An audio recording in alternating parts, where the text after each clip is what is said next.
சிவகங்கையில் ஆயுதப்படை காவலர் தனது வீட்டில் தூக்கிட்ட நிலையில் இறப்பு. சிவகங்கை ஆயுதப்படையில் முதல்நிலை காவலராக பணிபுரிபவர் சிவசங்கரன்.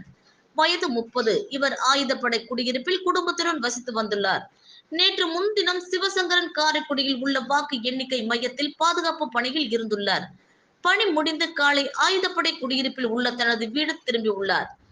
இன்று மாலை நீண்ட நேரமாக வீட்டை விட்டு வெளியே வராததால் அக்கம் பக்கத்தினர் உள்ளவர்கள் சந்தேகப்பட்டு உடைத்து பார்த்த பொழுது வீட்டில் இருந்த மின் விசிறியில் தூக்கிட்ட நிலையில் சிவசங்கரன் இறந்து கிடந்துள்ளார்.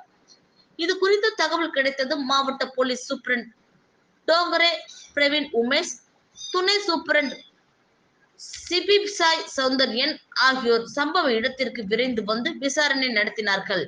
இறந்த காவலர் உடலை கைப்பற்றி உடற்கூறு ஆய்விற்காக அரசு மருத்துவமனைக்கு அனுப்பி வைத்தனர். மேலும் இந்த சம்பவம் குறித்து சிவகங்கை நகர் காவல் ஆய்வாளர் வழக்கு பதிவு செய்து விசாரணை நடத்தி வருகின்றனர்.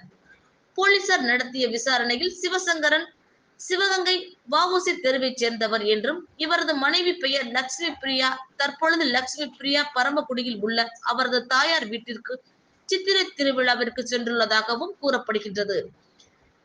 சிவசந்திரன் குடும்ப பிரச்சனையில் தற்கொலை செய்து கொண்டிருக்கலாமா என்ற கோணத்தில் விசாரணை நடத்தி வருகின்றனர்.